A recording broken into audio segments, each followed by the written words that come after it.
Hello student, आज हम लोग को सेट नंबर 3 सॉल्व करने वाले हैं 822 डीएक्स का 2023 का ये सेट है। इसके पहले हम लोगों ने 2 सेट सॉल्व कर लिया है। डिस्क्रिप्शन में लिंक दिया गया है प्लेलिस्ट का पूरा, उस प्लेलिस्ट पर आप जाएंगे तो आपको एक से लेकर जितने भी सेट सभी पड़े हुए हैं सभी आपको मिल जाएंगे। ठीक है, तो चलिए आज सेट नंबर 3 को सॉल्व करेंगे। सबसे पहले खंड अ को देखेंगे। इसमें हम लोगों को बहुविकल्पीय 20 प्रश्न मिलते हैं। तो सबसे पहले क्वेश्चन नंबर जो फर्स्ट दिया है इसका, तो ये जो है सिलेबस से कट गया है, तो उसको हम लोगों को नहीं देखना है। Question number 2। अब यदि आपने सेट नंबर फर्स्ट और सेट नंबर सेकेंड दो सेट आप लोगों ने अच्छे से सॉल्व किया है, तो सेट नंबर 3 को सॉल्व करने में कोई भी तकलीफ नहीं होगी। और इसी तरीके से 5 सेट 6 सेट लगाने के बाद आपको लगेगा कि ये तो हम लोग पहले ही सवाल लगा चुके हैं। चलिए सेकेंड नंबर पे चलेंगे। सबसे पहले तो क्वेश्चन नंबर 2 पे देखिए ध्यान से। कहा जा रहा है कि बिंदु -3 एक बिंदु है। बिंदु क्या है? -3, 5। तो कह रहा है कि ये जो बिंदु है ना, ये वाई अक्ष से इसकी दूरी क्या होगी। कल मैंने आप लोगों को बताया था कि यदि आपको वाई अक्ष से दूरी पूछ रहा है, वाई अक्ष से दूरी पूछ रहा है, तो ये जो बिंदु बनता है x, y बनता है। तो वाई अक्ष से दूरी पूछ रहा है, इसका मतलब ये है कि x वाला जो होगा वही आंसर हो जाएगा। यदि यही x अक्ष से पूछता तो y वाला आंसर हो जाता। इसलिए इसका आंसर क्या हो जाएगा? -3। वाई अक्ष से दूरी कितनी होगी? -3। इसका मैंने सोल्यूशन भी बताया था पिछले सेट में, आप जाकर वहां से देख सकते हैं। ठीक है, तो इस हिसाब से दूसरे का ऑप्शन नंबर ए जो है बिल्कुल सही हो जाएगा। ठीक, क्वेश्चन नंबर 3 पे आते हैं। क्वेश्चन नंबर 3 क्या कह रहा है कि संख्या 144 के अभाज्य गुणनखंड में अभाज्य गुणनखंडों के घातों का योगफल बताइए। तो कुछ नहीं है, 144 का अभाज्य गुणनखंड निकाल लीजिए। 144 का अभाज्य गुणनखंड निकालेंगे, 2 से जाएगा, 2 से 14, 2 दूना, फिर उसके बाद 2 से 36 बार जाएगा, फिर 2 से 18 बार जाएगा, फिर 2 से 9 बार जाएगा, फिर ये 3 बार, 3 से जाएगा 3 पर, फिर 1 हो जाएगा। इस तरीके से 144 का जो प्राइम फैक्टर होगा अभाज्य गुणनखंडों का 2, 2, 2, उसके बाद कितने हो गए? 1, 2, 3, 4, 4 हो गए। उसके बाद 3 गुणे 3। इस हिसाब से आप देखेंगे तो 2 के घात में 2 के पावर कितना हो जाएगा? 1, 2, 3, 4, 2 के पावर 4 और गुणे 3 के पावर 1, 2, 2। तो कह रहा है कि आपको ये बताना है कि इनके जो घात है उनका योगफल। घात कितना है? 4, और 4 और 2 आप जोड़ देंगे तो कितना हो जाएगा? 4 और 2 जोड़ेंगे तो 6 हो जाएगा। इस हिसाब से क्वेश्चन नंबर 3 का जो ऑप्शन नंबर सही है वो डी बिल्कुल सही है। क्लियर है? चलिए क्वेश्चन नंबर 4 में चलते हैं। 4 में क्या दिया है देखिए ध्यान से। क्वेश्चन नंबर 4 में दिया गया है कि एक लस है ना, लस दिया हुआ है। लस कितना दिया हुआ है? 3, 1, 6, 8 इतना दिया हुआ है, और ये दो संख्याएं दी गई हैं। दो संख्याएं दी गई हैं। तो पहली संख्या क्या है? पहली संख्या आपका 132 है, और दूसरा क्या है? 288। इन संख्याओं का जो है लस दिया गया है, लेकिन मौस आपको नहीं दिया गया है। क्या नहीं दिया गया है? मौस। और यही मौस पूछा जा रहा है कि मौस बताइए क्या हो जाएगा। तो आपको फॉर्मूला याद ही होगा कि दो संख्याओं का गुणनफल, दो संख्याओं का दो संख्याओं का जो गुणनफल होता है, दो संख्याओं का जो गुणनफल होता है वो मौस गुणे लस के बराबर होता है। तो यहाँ पर देखिए दो संख्याओं का गुणनफल 132 गुणे में 288 बराबर, मस तो दिया नहीं है, एक्स मान लेते हैं। लस आपको दिया है 3, 1, 6, 8। इस 3, 1, 6, 8 को इस तरफ लेके आएंगे तो 132 गुणे 288 बटे में 3, 1, 6, 8 हो जाएगा। और अब यह बराबर x, मतलब x का मतलब मस, और यही हमको फाइंड करना है। तो इसको काटिए तो 11 से कटेगा क्या ये? क्योंकि 3, 1, 6, 3, 9, 8, 1, 9, 9 में से 9 घटा देंगे 0, मतलब ये 11 से कटेगा। 11 से ये भी कटेगा तो ये 11 क्यों 11, 11 दूना जाएगा, और ये 11 288 में बार जाएगा। 288 से 288 ये कट जाएगा, तो x का वैल्यू कितना आ गया? 12। तो x का वैल्यू 12 आ गया है, तो ऑप्शन नंबर किस में है? डी में है। तो अब क्वेश्चन नंबर 4 का ऑप्शन नंबर डी बिल्कुल सही हो जाएगा। क्लियर है? चलिए क्वेश्चन नंबर 5 पे चलते हैं। क्वेश्चन नंबर 5 देखिए ध्यान से। क्वेश्चन नंबर 5 क्या कह रहा है? क्वेश्चन नंबर 5 कह रहा है कि 3x² - 12x + m। Question number 5, question number 5 क्या कह रहा है कि 3x² - 12x + m बराबर 0 है। तो कह रहा है कि इसके जो मूल बराबर हैं। मैंने पिछले सेट में ही बताया था कि जब मूल समान होते हैं, जब क्या होते हैं? मूल समान होते हैं, तो इसका मतलब ये होता है कि d बराबर क्या हो जाता है? 0। इसका मतलब क्या होगा कि d बराबर 0। और आपको ये पता भी है कि d बराबर क्या होता है? b² - 4ac। और ये बी ए और सी कहाँ से मिलेगा, तो ये मिलेगा, ये होता है a x square plus b x plus c equal to 0। तो यहाँ से देखेंगे ए का मान कितना है, ए का मान 3 है, ए का मान कितना दिया है, ए के बराबर 3 है। बी बराबर कितना दिया है, तो बी बराबर -12 है, बी बराबर -12। और सी का मान कितना है, तो सी का मान कितना है, m है। ये आपको वैल्यू दिया गया है, यहाँ पे पुट करेंगे और आंसर निकालेंगे। अच्छा, मूल बराबर है या मूल समान है, तो डी का मान कितना है 0, बी का मान कितना दिया है -12, तो -12 का स्क्वायर कर देंगे, -4 गुणे ए का मान कितना दिया है 3 दिया है, और सी का मान कितना है m। आपको इसी m का मान निकालना है। तो m का मान निकालने के लिए अब इसको सॉल्व कर लेंगे, तो 0 बराबर 12 का स्क्वायर करेंगे 144 आएगा, -4 12m हो जाएगा। -12m को उस तरफ लेके जाएंगे तो प्लस में हो जाएगा, तो 12m बराबर 144 हो जाएगा। 12m बराबर क्या हो गया 144, तो 12 से आप इसको काट देंगे तो 12 पर हमें होता है 144, तो m बराबर आ गया 12। तो m का मान कितना हो जाएगा, m का मान 12 हो जाएगा। पांचवे का ऑप्शन नंबर डी बिल्कुल सही आंसर है। ठीक है, चलिए क्वेश्चन नंबर 6 में चलते हैं। क्वेश्चन नंबर 6 को ध्यान से देखिए।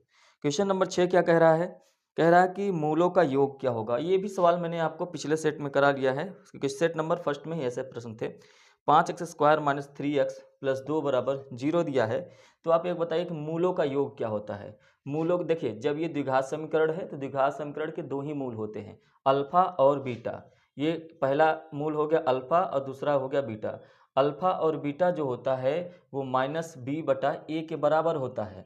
और ये यहाँ पे ध्यान से आप देखेंगे कि ax square plus b x plus c, तो c का मान 2, c का हमको जरूरत ही नहीं है, b का कितना दिया है, तो b का -3 है। तो देखेंगे b का मान -3 दिया है बटे में a का मान कितना है, a का मान 5 है, 5 कर दीजिए, माइनस माइनस क्या हो जाएगा प्लस, तो कितना आ गया, अल्फा प्लस बीटा दोनों शून्यकों का योग आ गया 3/5। यही आपका आंसर हो जाएगा। छठवें का ए सही हो जाएगा, 6वें नंबर का ए आपका आंसर सही हो जाएगा। प्रश्न नंबर 7 देखेंगे। 7 नंबर कह रहा है कि दो आपका रैखिक समीकरण है, युगपत समीकरण मतलब रैखिक समीकरण क्या दिया है, x प्लस 2y बराबर 70, और दूसरा क्या दिया है, दूसरा हमारा दिया है 2x प्लस लैम्डा वाई बराबर 35। कह रहा है कि इसका कोई हल संभव नहीं है। जब इसका कोई हल ही नहीं है तो आपको लैम्डा का मान बताना है। तो आप एक बात याद रखेंगे, मैंने आपको पिछले क्लास में ये बताया हुआ है, तो फिर भी ध्यान से देखते चलिए। मैं हर एक प्रश्न का आपको एक्सप्लेनेशन देता हूँ, क्योंकि 4-5 सेट लगाने के बाद आपको ये अनुभव हो जाए कि कहाँ से प्रश्न आपके परीक्षा में आते हैं। तो आपको ये याद ही होगा, a1x plus b1y plus c1 बराबर 0, और दूसरा रैखिक समीकरण हो a2x plus b2y plus c2 बराबर 0। तो इसका कोई हल संभव नहीं होता है, कोई हल नहीं होता है, कोई हल नहीं हो, ऐसा क्वेश्चन मैंने पहले कराया हुआ है। तो आप ध्यान से यदि पूरा सेट करेंगे तो आपको सारे प्रश्न मिलते जाते हैं। तो जब कोई हल संभव नहीं होता है तो इसका मतलब a1/a2 बराबर होता है b1/b2 के, लेकिन ये बराबर नहीं होता है c1/c2 के। यही करके आप चेक कर लीजिए। देखिए ये a1 हो जाएगा, ये a2 हो जाएगा, ये क्या हो गया a1 b1 और ये c1 हो गया। ठीक है, इसको बराबर इधर कर लेंगे, ये -70 हो जाएगा, ये 35 इधर आ जाएगा, तो -35 बराबर 0। ये a2 हो गया, ये b2 हो गया और ये c2 हो गया। हालांकि हमको लैम्डा का ही मान ज्ञात करना है, तो आपको a1 और a2 पर ही करेंगे तो सही हो जाएगा। a1/a2, a1 का मान कितना है 1 है, a2 का मान कितना है 2 है, बराबर b1 का मान कितना है, b1 का मान कितना है 2 है, और b2 का मान कितना है लैम्डा है। तो ये दोनों आपस में बराबर होंगे, और बराबर नहीं होगा तो क्या, c1/c2, c1 कितना है -70 और c2 कितना है -35। तो ये आपस में बराबर नहीं होंगे। देखिए ध्यान से भी देखेंगे तो ये 1/2 है, ये 1/2 नहीं बल्कि 2/1 है, तो ये बराबर नहीं है। तो इस हिसाब से इन दोनों को यदि हम ले लें तो यहाँ पर 1/2 बराबर 2/λ हो जाएगा। तो इसको तिर्यक गुणा कर देंगे, तिर्यक गुणा करेंगे तो लैम्डा यहाँ पर आएगा, बराबर 2 का 2 में गुणा कर देंगे तो कितना हो जाएगा 4। तो लैम्डा का मान कितना हो जाएगा 4, और आपका ऑप्शन नंबर सही हो गया डी। 7वें का ऑप्शन नंबर डी बिल्कुल सही आंसर है। क्लियर है। प्रश्न नंबर 8 में चलते हैं। प्रश्न नंबर 8 क्या कह रहा है, ध्यान से देखिए। कह रहा है कि बिंदु -4, 2 तथा 5, 6 को जोड़ने वाले रेखाखंड का जो मध्य बिंदु है वो a/8 है। अच्छा एक बात याद रखिए, मैंने आपको बताया हुआ है कि यदि कोई रेखाखंड है ना, ये ए है, ये बी है, तो कहीं बीच में ये क्या हो जाएगा, सी हो जाता है, लेकिन इसको कहा है कि ये पी है, ठीक है। और पी है तो इसका दिया हुआ है a/8, a/8 दिया हुआ है, और a का मान दिया है -4, 2, और ये दिया हुआ है आपका 5, 6। तो आपको ये भी पता होता है कि यहाँ पे m होता है, यहाँ पे n होता है। तो हमको ये सॉल्व करना है, तो सॉल्व कैसे करते हैं, ये x1 y1 होता है, ये x2 y2 होता है, कमा करके आपको पता ही होना चाहिए, और ये क्या होता है x, y होता है, और यही रेशियो हमको निकालना होता है। तो जब हम लोग इस P बिंदु को निकालते हैं, P का एक्स वाई जो निकाला जाता है वो होता क्या है, P का एक्स वाई जो होता है वो होता है m x2 plus n x1 बटे में m प्लस n। ये होता है इस x का मान जो कि 1/8 दिया है, ठीक है। और m y2 plus n y1 बटे में m प्लस n जो होता है y, ये x का मान दिया है, ये y का। अच्छा ये x का मान है तो x का मान a/8 दिया है, तो इस हिसाब से यदि हम x का मान रख दें यहाँ पे तो a/8 बराबर हो जाएगा m x2। x2 का मान कितना दिया है, यहाँ पर है 5, तो m गुणे 5 प्लस n x1, तो n का मान नहीं पता है, लेकिन x1 कितना दिया है -4 बटे में m प्लस n अभी आपको नहीं पता है। दूसरी बात, ये जो y का मान है, y का मान ये होता है, तो y का मान 4 दिया है, तो यहाँ से 4 बराबर क्या हो जाएगा ये, क्योंकि ये y का मान है, तो m y2 का मान कितना दिया है, y2 का मान 6 है, प्लस n y1 का मान कितना है, 2 है, ये 2 हो गया, बटे में m प्लस n। अब इसको एक काम करते हैं, इसको सॉल्व कर लेते हैं, तो 4 बराबर 4 m प्लस n बराबर यहाँ से क्या हो जाएगा 6m प्लस 2n। 4 का गुणा इसमें करेंगे तो 4m प्लस 4n बराबर 6m प्लस 2n। ये जो 4m है उसको उस तरफ भेज देते हैं, 2n को इस तरफ कर लेते हैं, तो 4n माइनस 2n बराबर 6m माइनस 4m। ये देखिए 4 में से 2 गया 2 हो जाएगा, है ना, तो 2n बराबर 6 में से 4 गया 2n, तो ये 2 से 2 कट जाएगा, तो n बराबर m, मतलब दोनों का मान क्या हो जाएगा 1। m और n ये दोनों यदि बराबर हैं तो इसका मतलब इस दोनों का मान क्या हो गया 1 है, जो भी मान होगा दोनों का बराबर होगा। तो ठीक है, यदि यहाँ पे m n दोनों बराबर हैं तो हर m के जगह पे हम लोग क्या लिख सकते हैं, 1 लिख सकते हैं, या सीधे सीधे m n के जगह पे m लिख दीजिए। तो यही करते हैं कि n के जगह पे क्या कर देते हैं, m कर देते हैं। तो देखें ध्यान से, तो a/8 बराबर m का जगह पे n करेंगे तो ये 5n हो जाएगा, माइनस का गुणा माइनस में हो जाएगा, 4n पहले से ही है रहने देते हैं, यहाँ पर भी n लिख देंगे, n और n जोड़ देंगे तो 2n हो जाएगा। तो यहाँ पर देखिए a/8 बराबर 5n में से 4n घटाएंगे तो n/2n, n से n कट गया, और 2 से ये काटेंगे 4 हो जाएगा, और a का मान जो आएगा वो कितना आ गया 4 आ गया। इस तरीके से आसान से प्रश्न सॉल्व कर लेंगे। तो जब भी आपका प्रश्न आए तो आपको ऐसे ही सॉल्व करना पड़ेगा, और आराम से आप इसको सॉल्व कर सकते हैं यदि ये याद है तो। आपको समझाने में इतना समय लग रहा है, लेकिन एक बार समझ जाएंगे तो आप ये वाला करने के बाद तुरंत आपको n बराबर m निकल गया तो तुरंत इसको समझ जाना है कि कितना आंसर आएगा। तो इस हिसाब से a का मान 4 आया है, तो ऑप्शन नंबर डी इसका सही हो जाएगा। 8वें का भी ऑप्शन नंबर डी ही सही है, ठीक है। प्रश्न नंबर 9 को ध्यान से पढ़िए। प्रश्न नंबर 9 कह रहा है कि त्रिभुज ABC है, इसमें आधार BC के समांतर एक रेखाखंड है। प्रश्न नंबर 9, प्रश्न नंबर 9 में एक त्रिभुज है इस तरीके से, इस त्रिभुज में बीच से ऐसे है, तो ये A है, ये B है, और ये C है, ये D है, और ये E है। इस तरीके से एक लाइन सॉरी, ये P और Q दिया है, ये P है और ये Q है, ठीक है, ये P और Q हो गया।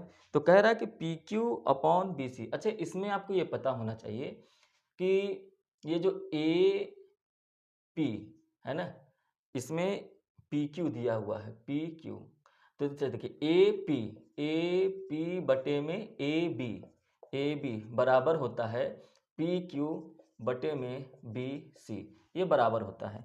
तो इसमें PQ और BC का मान दिया हुआ है, तो AP बटे AB बराबर कितना हो जाएगा, PQ का मान 1 है और ये BC का मान 3 है। तो आप ध्यान से देखिए कि AP का मान कितना हो गया 1, ए से लेकर पी तक का मान कितना हो गया 1, तो ये 1 है। ए बी का मान 3 है, ए से लेकर बी तक का मान यहाँ से यहाँ तक का टोटल मान 3 है, तो पी से लेकर बी तक का मान कितना हो जाएगा 2, क्योंकि ए से बी तक 3 है, यहाँ से यहाँ तक 1 है, तो 3 में से 1 घटा देंगे तो 2, तो मतलब ए पी और पी बी दोनों को बटे में करेंगे तो 1 बटा कितना आ जाएगा 2। तो ए पी और पी बी का जो मान पूछा है, अनुपात पूछा है, वो कितना हो जाएगा 1/2। तो 9 का ऑप्शन नंबर सी इसका सही हो जाएगा। क्लियर है, उम्मीद है कि समझ में आया होगा। चलिए आगे बढ़ते हैं। देखिए प्रश्न नंबर 10 और प्रश्न नंबर 11 आपके सिलेबस से कट गया है, तो प्रश्न नंबर 10 और 11 को नहीं करना है। प्रश्न नंबर 12 पे आते हैं सीधे।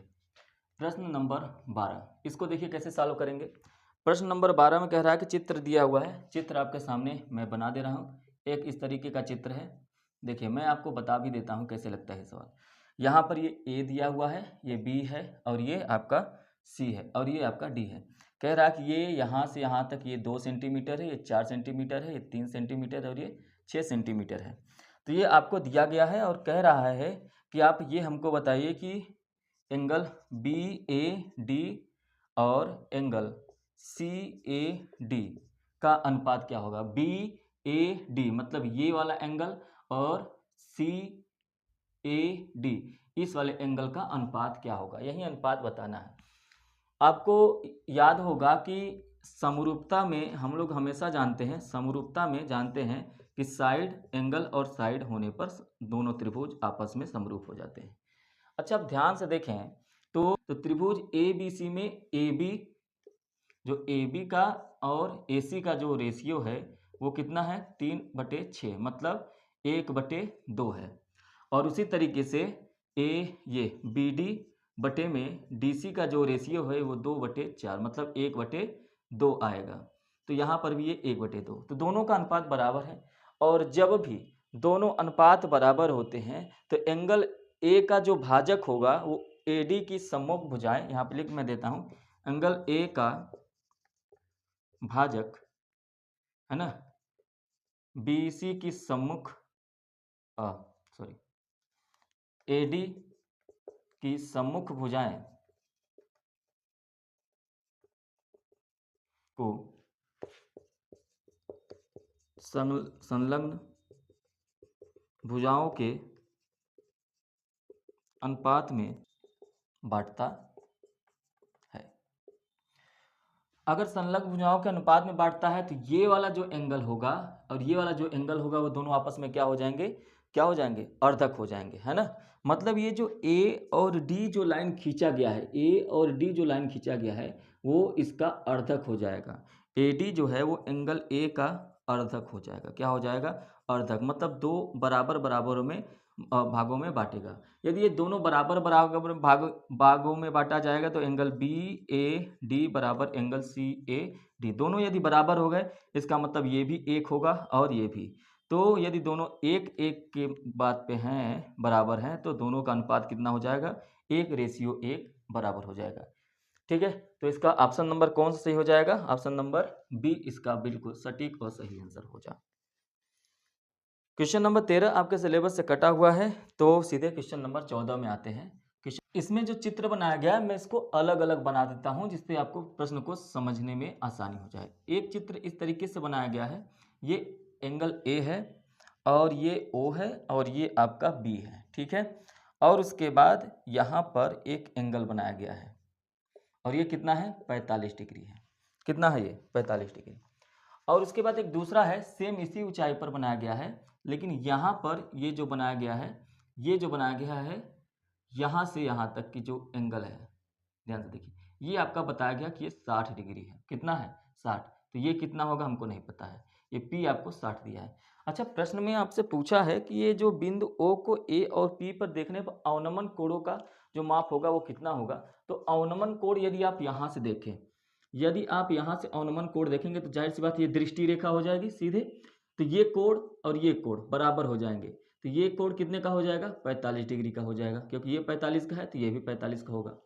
लेकिन यहाँ से यदि आप दृष्टि डालेंगे तो ये सीधी रेखा होगी, लेकिन यहाँ पर ये देखेंगे पूरा 90 अंश का कोण बनेगा, इसलिए इतना 60 है तो इतना कितना बन जाएगा, 30 डिग्री बन जाएगा।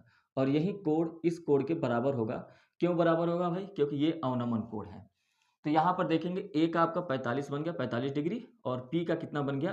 30 डिग्री, और यही आपका आंसर हो जाएगा। तो ऑप्शन नंबर कौन सा हो जाएगा 14 का? ऑप्शन नंबर 45 और 30, ऑप्शन नंबर बी इसका सही आंसर होगा। ठीक, चलिए 15 और 16 आपका सिलेबस से कटा है। क्वेश्चन नंबर 17 पे सीधे चलते हैं और माध्य निकालते हैं। प्रश्न नंबर 17 कह रहा है कि माध्य निकालिए। तो 17 में हम लोग सीखेंगे कि माध्य कैसे निकाला जाता है। तो माध्य बराबर क्या होता है, आपको फॉर्मूला भी याद होना चाहिए। एक्स पर बार से इसे डिनोट करते हैं,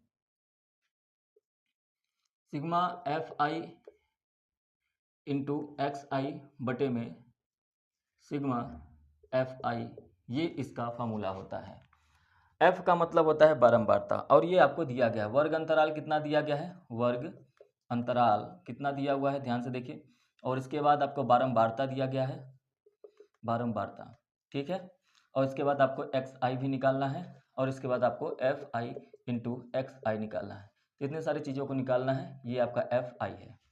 चलिए 0 से 10, 0 से 10, 10 से 20, 20 से 30, 30 से 40 और 40 से 50। इसके बाद बारंबारता में 4 5 6 4 1, 4 5 6 4 1, ये आपका बारंबारता दिया गया है। अच्छा, इतना तो दिया गया है, एफ आई हमको दिया गया है। ये सिग्मा वाला जब लग जाता है इस सेमीकोलन, तो इसका मतलब ये होता है कि आप जितना भी एफ आई है सबको जोड़ डालिए। तो एफ आई में कुल कितने हैं? 5 4 9 6 15, और 15 5 20। तो यहाँ पर आप इसको निकालेंगे तो सिग्मा एफ आई बराबर 20 आ गया। कितना आ गया? 20 आ गया। कोई बात नहीं है। एक्स आई कैसे निकालते हैं? इन दोनों को जोड़कर बटे 2 कर दीजिए। इन दोनों को जोड़ेंगे तो कितना आएगा? 10, और 10 में 2 का भाग देंगे तो कितना आ जाएगा? 5 आ जाएगा। कितना आएगा? 5 आएगा। 20 में 10 का भाग देंगे और जोड़ेंगे तो कितना आएगा? 30 आएगा। 30 में भाग देंगे 2 का तो कितना आएगा? 15 आएगा।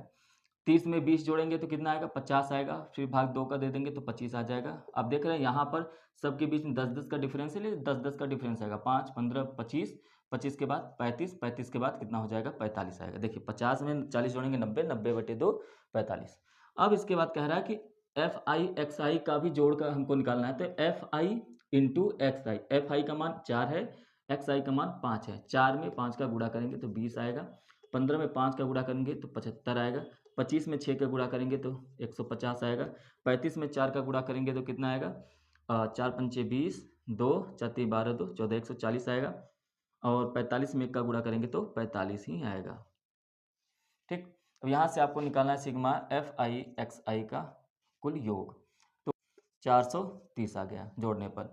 तो बस यहाँ पे दोनों आप मान रख दीजिए। तो 430 बटे में 20 भाग दे दीजिए। तो 2 से काटिए इसको, 2 दहा में, और 2 दूना 4, 2 1 2, 2 पंचे 10, एक स्थान पे 0 है। तो x बार बराबर 21.5 इसका आंसर आ जाएगा। तो ऑप्शन नंबर कौन सा सही है? ऑप्शन नंबर सी इसका बिल्कुल सही आंसर है। प्रश्न नंबर 18 में चलते हैं। कह रहा है कि दिए गए आंकड़ों का समांतर माध्य और बहुलक है इतना इतना, तो माध्य का क्या होगा? आपको मैंने कल ही एक फार्मूला बताया था। 17 18 यहाँ पे मैं बता देता हूँ। हर एक सेट में एक ना एक प्रश्न इससे आ रहा है। तो होता क्या है?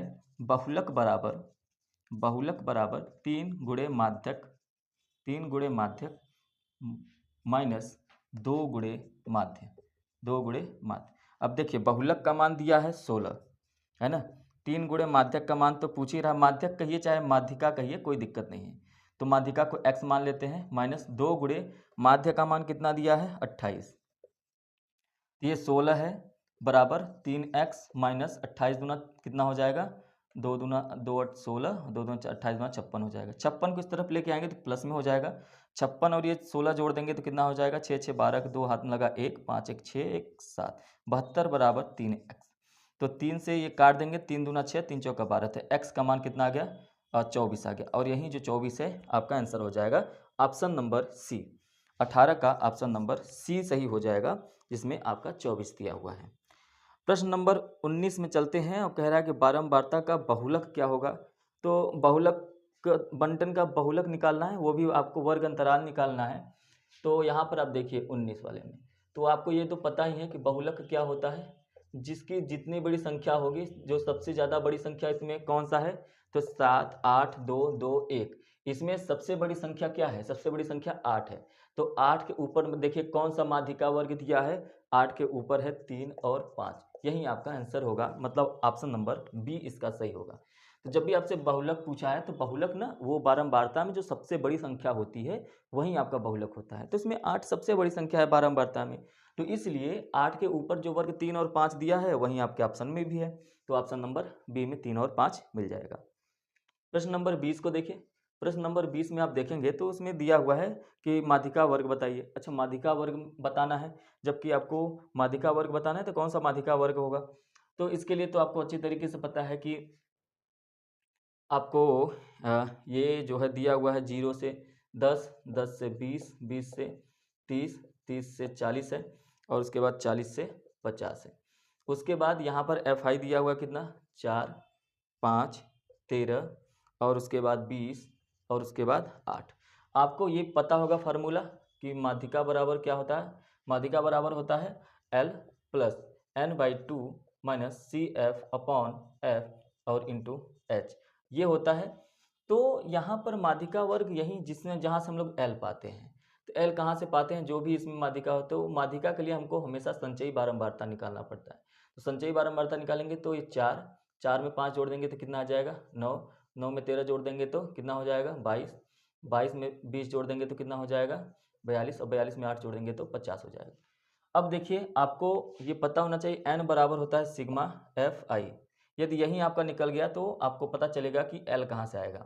तो ये सिग्मा एफ आई ये रहा आपका एफ आई, जोड़ दीजिए सबको, 20, 8, 28, 28, 10, 38, 38, 39, 40, 41, 41, 4, 45 और 5, 50, ये 50 है, बराबर 50 दिया है, तो n/2 आपको निकालना पड़ता है, और ये 50/2 हो जाएगा, मतलब 25।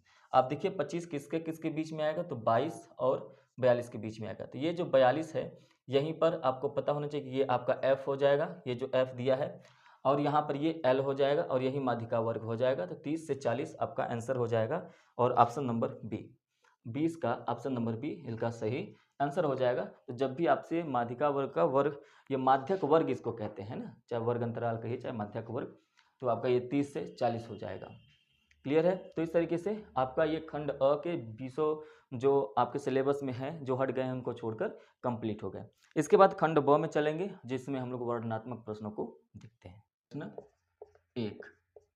प्रश्न एक के सभी प्रश्नों को सॉल्व करना है। सबसे पहले कह रहा है ए कि √3 एक अपरिमेय संख्या है, इरेशनल नंबर है, तो आप इसको प्रूव करना है। चलिए इसको कैसे प्रूव करते हैं, बिल्कुल ध्यान से देखिए और सुनिए, आपको समझ में आएगा। तो सबसे पहले कह रहा है कि √3 एक अपरिमेय संख्या है, इसको कैसे सॉल्व करेंगे। तो √3 एक अपरिमेय संख्या है, प्रूव दैट, प्रूव करना है। चलिए, तो सबसे पहले हम लोग मानते हैं कि माना √3 एक परिमेय संख्या है, क्योंकि हम लोग इसके विरोधाभास को ही उत्पन्न कर दें। यदि कोई कहता है कि √3 एक परिमेय संख्या है, तो आप कहते हैं नहीं एक अपरिमेय संख्या है, तो ये कैसे हो सकता है। यदि अपरिमेय कोई व्यक्ति कहता है तो आपको ये प्रूव करना पड़ेगा कि वो एक परिमेय संख्या नहीं है, और हम लोग वही प्रूव करेंगे कि √3 एक परिमेय संख्या नहीं है। तो इसके लिए पहले हम लोग मान लेते हैं, चलो आपका भी बात मान लेते हैं कि √3 एक परिमेय संख्या है। और यदि कोई परिमेय संख्या होती है तो हम लोग ये जानते हैं कि यदि कोई परिमेय संख्या होती है तो वो p/q के अपॉन में होता है, मतलब p/q के अपॉन √3 हो जाएगा। और यहाँ पर p और यहाँ पर जो q है वो बराबर नहीं होता है 0 के। और दूसरी बात ये होता है कि p और q ये दोनों एक पूर्णांक है, एक क्या है, एक पूर्णांक है, एक पूर्णांक है। और यदि ये पूर्णांक है और तो इन दोनों का मौसम ही एक होना चाहिए, तो हम लोग ये भी मान लेते हैं कि माना कि P और Q जो दोनों पूर्णांक हैं, इनका P और Q, माना P और Q इनका एक गुणनखंड है, एक गुणनखंड एक है, क्या है, एक। और यदि हमने ये प्रूव कर दिया कि इनका एक के अलावा भी दूसरा कोई और गुणनखंड है, तो ये तो गलत हो जाएगा कि भाई नहीं, ये आपका परिमेय संख्या नहीं है। तो चलिए अब इसमें क्या करते हैं, तो इसको यदि आप सॉल्व करते हैं तो ये सॉल्व करेंगे तो क्या हो जाएगा, p = √3q, ये इक्वेशन नंबर फर्स्ट हो गया। दोनों पक्षों का वर्ग कर लेते हैं। दोनों पक्षों का वर्ग करने पर, दोनों पक्षों का वर्ग करने पर, दोनों पक्षों का जब आप वर्ग करेंगे तो P square equal to under 3 Q का होल स्क्वायर, यही होगा। तो पी स्क्वायर बराबर क्या हो जाएगा, अंडर 3 का 2 बार गुणा करेंगे 3 हो जाएगा, और ये क्या हो जाएगा, क्यू स्क्वायर। अच्छा, एक बात यहाँ पर आप देख रहे होंगे, अब एक बात हमेशा से जानते होंगे कि यदि कोई संख्या लिखा हुआ है 36, है ना, तो आप कहते हैं कि इसका गुणनखंड क्या होता है, 6 और 6, 6 गुणे 6। तो आप ये भी तो कह सकते हैं कि ये जो 6 स्क्वायर है इसका भी एक गुणनखंड क्या है, 6 तो होगा ही, क्योंकि इसका भी 6 गुणे 6 होगा। तो आप ये कहते हैं कि यदि कोई संख्या 36 है तो उसमें एक गुणनखंड क्या है, 6 है, और दूसरा गुणनखंड क्या है, 6 है। तो आप ये कह सकते हैं। इसलिए यहां पर आप देखिए p का जो गुणनखंड होगा 3 होगा, और क्या होगा, q। तो आप यहां से ये कह रहे हैं कि p स्क्वायर का एक गुणनखंड, p स्क्वायर का एक गुणनखंड क्या है, 3 है। तो आप ये भी कह सकते हैं कि p का एक गुणनखंड क्या होगा, 3 होगा, 3 होगा। अच्छा, ये कैसे मान लिया आपने, जैसे मैंने यहाँ पे कहा कि 6 स्क्वायर का जो गुणनखंड होगा, 6 स्क्वायर का जो गुणनखंड होगा 6 गुणे 6 होगा, मतलब p स्क्वायर का एक गुणनखंड 3 है, 6 स्क्वायर का एक गुणनखंड 6 है। तो आप ये भी तो कह सकते हैं 6 का भी तो एक गुणनखंड 6 होगा, 6 गुणे 1, तो 6 का भी एक गुणनखंड 6 होगा। इसलिए p स्क्वायर का एक गुणनखंड 3 है, तो p का भी एक गुणनखंड 3 होगा। तो आपने ये प्रूफ यहाँ पे किया कि p बराबर 3t, t मान लेते हैं क्योंकि गुणनखंड है तो कुछ ना कुछ जुड़ा हुआ होगा, तो p बराबर 3t। तो आपने ये यहाँ पे ये बात बोली है कि p का एक गुणनखंड क्या है, 3 है। आइए चलते हैं p बराबर 3t। तो आपने ये निकाला है p बराबर 3t, अच्छी बात है। तो एक काम करते हैं, यहाँ पर ये जो p बराबर 3t है, तो आप ध्यान से देखेंगे यहाँ पर भी आपने p बराबर 3q है। तो इक्वेशन नंबर फर्स्ट से p का मान क्या हो जाएगा, अंडर 3q बराबर 3t। फिर से क्या करेंगे, दोनों पक्षों का वर्ग कर देंगे। दोनों पक्षों का वर्ग करने पर, दोनों पक्षों का वर्ग करने पर, चलिए दोनों पक्षों का वर्ग आप करते हैं तो अंडर 3q का होल स्क्वायर हो जाएगा बराबर 3t का होल स्क्वायर हो जाएगा। तो ये अंडर 3 का 2 बार गुणा करेंगे 3 हो जाएगा, क्यू का स्क्वायर का क्यू स्क्वायर हो जाएगा, 3 का स्क्वायर करेंगे तो 9 हो जाएगा, और टी का स्क्वायर करेंगे तो टी स्क्वायर हो जाएगा। 3 से 1 कट जाएगा, 3 बार जाएगा, तो क्यू स्क्वायर बराबर 3t स्क्वायर। अच्छा, आप यहाँ पर ये भी कह सकते हैं, जिस तरीके से आपने यहाँ पे कहा कि पी स्क्वायर का एक गुणनखंड 3 है, तो यहाँ पर भी तो आप देख रहे हैं कि क्यू स्क्वायर का एक गुणनखंड क्या है, 3 है। तो यहाँ पे लिखेंगे क्यू स्क्वायर का एक गुणनखंड क्या है, 3 है। तो आप ये भी तो कह सकते हैं, यदि 6 स्क्वायर का गुणनखंड 6 है तो 6 का भी एक गुणनखंड 6 होगा। तो क्यू स्क्वायर का गुणनखंड 3 है, तो क्यू का एक गुणनखंड, तो क्यू का भी एक गुणनखंड क्या होगा, 3 होगा। तो यहाँ से आपने ये कहा कि अभी तो मैंने आपने ये माना था कि माना P और Q का एक गुणनखंड क्या है, P और Q का एक गुणनखंड 1 है। लेकिन ये कब माना था, जब आपने ये माना कि ये एक परिमेय संख्या है। जब ये एक परिमेय संख्या है तो P और Q का बस एक ही गुणनखंड होना चाहिए, एक। लेकिन आप यहाँ पे ये बता रहे कि नहीं, P का एक गुणनखंड 3 होगा, Q का एक गुणनखंड 3 होगा, और जबकि आपने क्या माना था, एक माना था। तो इस बात से तो यहाँ पर आपको लिखना पड़ेगा, क्या लिखना पड़ेगा कि P और Q का एक गुणनखंड 1 है, तभी √3 एक परिमेय संख्या होगी, एक परिमेय संख्या होगी। परंतु P और Q का एक गुणनखंड क्या है, 3 है। इसलिए यह इस बात का विरोधाभास उत्पन्न करती है, विरोधाभास उत्पन्न करती है कि अंडर रूट 3 एक अपरिमेय संख्या है, सॉरी एक परिमेय संख्या है। अतः अंडर रूट 3 एक अपरिमेय संख्या है। ये हो गया, प्रूफ हो गया।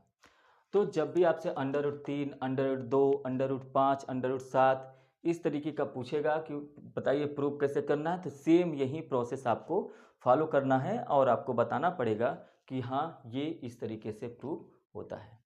पहले का बी को आप ध्यान से देखिए।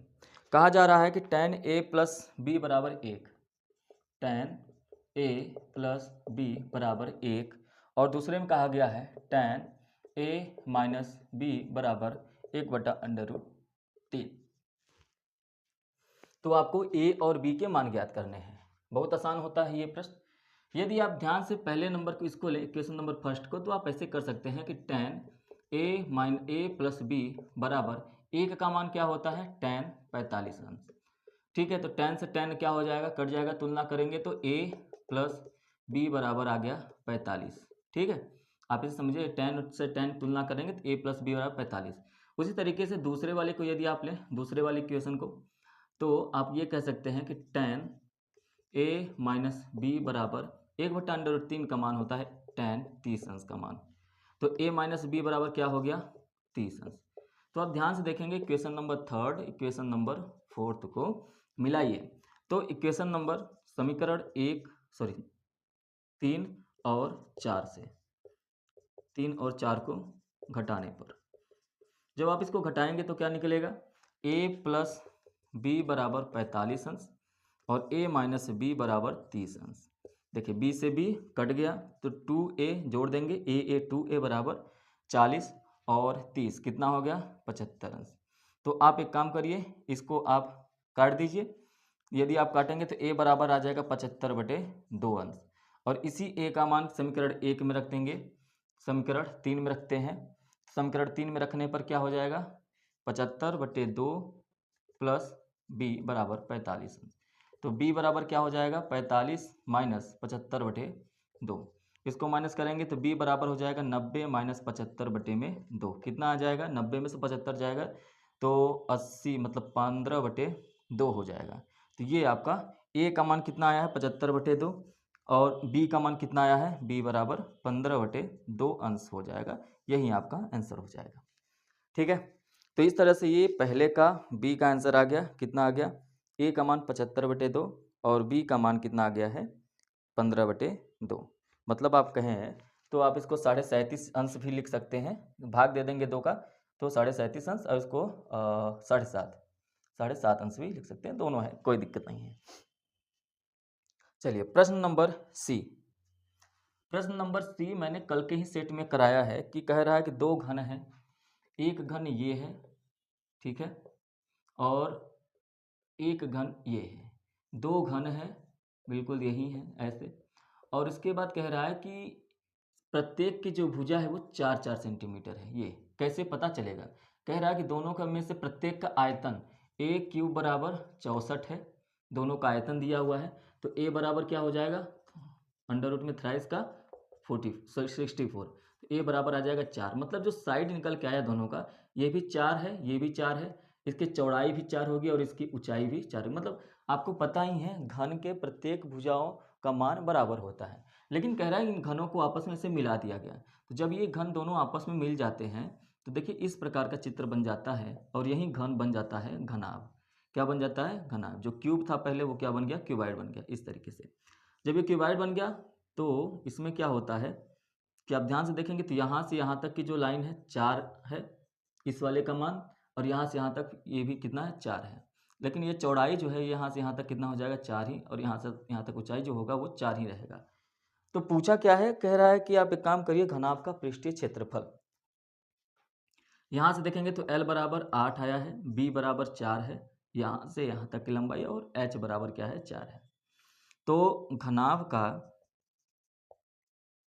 पृष्ठीय क्षेत्रफल क्या होता है, घनाभ का पृष्ठीय क्षेत्रफल बराबर 2LB plus BH plus HL। यही होता है। तो ये हो जाएगा 2, एल का मान कितना है 8 गुणे बी का मान कितना है 4 प्लस बी एच, बी का मान 4 और एच का मान भी 4 है प्लस एच एल 4 गुणे 8, 4 गुणे 8। इसको सॉल्व कर लेते हैं। 8 चौक 32 प्लस 16 प्लस 32, ठीक है। 32 दूना 64 होता है, 64 और 6 70 हो जाएगा, 80 दूना 160 सेंटीमीटर स्क्वायर आपका आंसर आ जाएगा इसका, ठीक है। इसका आंसर आ जाएगा 160 सेंटीमीटर स्क्वायर। पहले प्रश्न का डी। पहले प्रश्न का डी, मैं इस प्रश्न को लिख लेता हूं। वर्ग अंतराल दिया हुआ है, वर्ग अंतराल। वर्ग अंतराल कितना दिया है 0 से 10, 10 से 20, 20 से 30, 30 40, इसी तरीके से 60 तक दिया है। 40 50, 50 और 60, ये आपका वर्ग अंतराल है। और इसके बाद आपका क्या बनेगा, बारंबारता बनेगा, बारंबारता बनेगा, मतलब एफ आई बनेगा। तो बारंबारता में कितना दिया है 7 12 18, ये 7 है, ये 12 है, ये 18 है, और उसके बाद 15 10 3, 15 10 3। अब आपको माध्यिका का माध्यक निकालना है ना, माध्यक बोलिए चाहे माध्यिका बोलिए। तो माध्यिका बराबर क्या होता है, माध्यिका बराबर होता है एल प्लस ब्रैकेट में n/2 minus C F upon F into H, ये होता है। तो आपको निकालना पड़ेगा n। तो आपको ये भी पता होगा ये जो n होता है ये बराबर सिग्मा एफ आई के होता है। तो एफ आई आप जोड़ लीजिए, कितना आ रहा है पूरा टोटल जोड़िए, 12 8 20 10 30 और 30 10 40, 40 40 10 50 5 55 3 58, 58 2 60 और 60 5 65 आएगा ये। तो n/2 का मान निकालना है। अब आपको इसके बाद देखिए एक्स आई का मान तो निकालना नहीं है, लेकिन बारंबारता के बाद आपको सी एफ निकालना है। तो आपको निकालना पड़ेगा संचयी बारंबारता। संचयी बारंबारता कैसे निकालते हैं, संचयी बारंबारता मतलब क्या हो जाएगा सी एफ। ये कैसे निकालते हैं, सबसे आसान है, पहले इस और एफ आई का 7 यहाँ पे लिखा हुआ है तो यहाँ पे लिख दीजिए। इस 7 को इस 12 में जोड़िए, 7 को 12 में जोड़ेंगे कितना हो जाएगा 19, कितना आ गया 19। इस 19 को 18 में जोड़िए, इस 19 को आप 18 में जोड़िए, कितना आ जाएगा 9 8 17 और 1 1 2 1 3, 37 आ जाएगा। 37 को 15 में जोड़िए, जितना आएगा वहाँ पे यहाँ पे लिख दीजिए। 37 को 15 में जोड़ेंगे कितना आ जाएगा 7 5 12, 3 1 4 1 5 आ जाएगा। 52 को आप किस में जोड़िए 10 में, 10 में जोड़ेंगे तो कितना आ जाएगा 62, 62 को 3 में जोड़िए कितना आ जाएगा 65। तो ये आपका आ गया संचयी बारंबारता। अब आपको यहाँ पे माध्यक वर्ग प्राप्त करना है। तो माध्यक वर्ग कैसे मिलता है, n/2। तो n का मान कितना दिया है 65, तो आप क्या करेंगे n/2 बराबर 65/2। अच्छा 65/2, इसका मतलब इसको डिवाइड करिए, कितनी बार 2 3 6, 2 दूना 4 और 1 2 पंचे 32.5। इसमें देखिए 32.5 जो होगा वो 19 और 37 के बीच में आएगा। 19 और 37 के बीच में आएगा, मतलब ये यहाँ पर हो गया सी एफ, जो छोटा वाला बनता है वो सी एफ हो गया। और ये जो 37 है इसमें ये बन गया आपका एफ, क्या बन गया एफ। इसी में आएंगे तो निम्न सीमा आपका बन गया एल, और इसी में से 30 में से 20 को घटा देंगे तो आ जाएगा एच, ठीक है। तो 30 में से आप क्या करेंगे 20 घटा देंगे तो एच बराबर, एच का मान निकल जाएगा 10। तो सबका मान निकल गया है, तो माध्यिका निकाल लीजिए। एल का मान कितना है 20 है, n/2 का मान कितना आ गया 32.5 माइनस सी एफ का मान कितना है, सी एफ का मान 19 है, और बटे में एफ का मान कितना है, एफ का मान है आपका 18 और इंटू एच का मान कितना है 10। अब इसी को आपको करना है सॉल्व, ये प्लस रहेगा तो सॉल्व कर लेते हैं। 20 प्लस 32.5 में से 19 को घटाना है तो ये आएगा 5, 12 में से 9 गया, 9 3 12 और ये 2 में से गया है 13.5, 13.5 बटे में 18 गुणे 10। ये दशमलव को आप यदि हटा दें तो नीचे एक जीरो लगेगा और ये जीरो से ये जीरो कट जाएगा, बराबर 20 प्लस 135 बटे 18।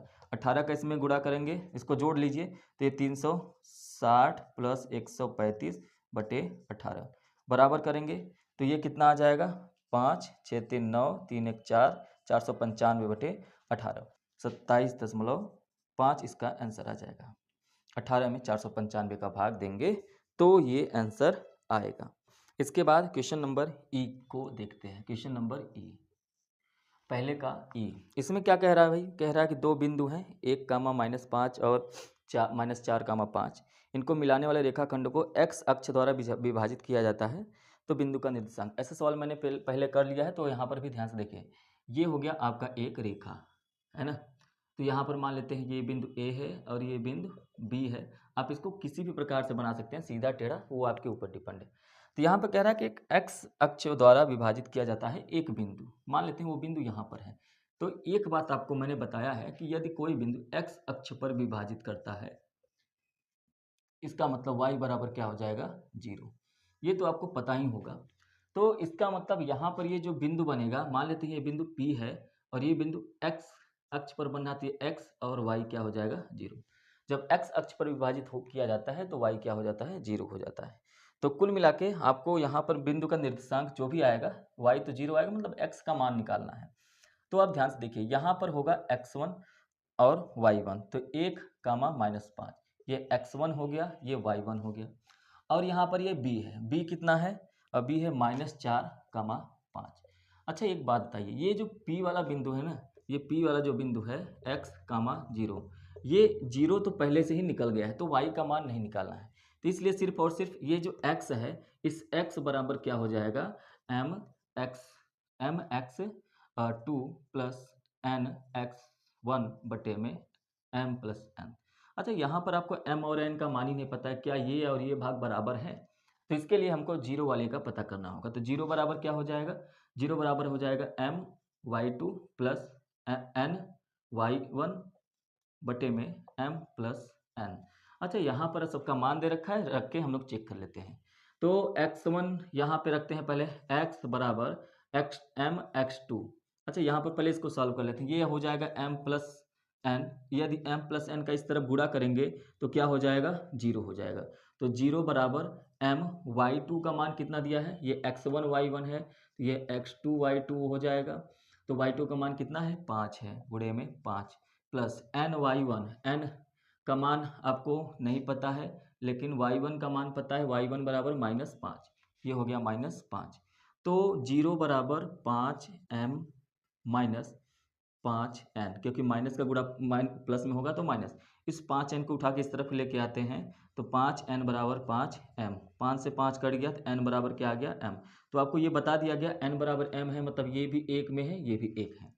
यदि दोनों का अनुपात 1:1 का है, जब ये दोनों बराबर आ जाते हैं तो अनुपात 1:1 का बन जाता है ना। या तो ये मान लीजिए कि n की जगह पर आप m रखेंगे तो भी आंसर आएगा। तो हम ये मान के चलते हैं कि m और n 1:1 का अनुपात बनाते हैं, तो m का भी मान 1 है, n का भी मान 1 है।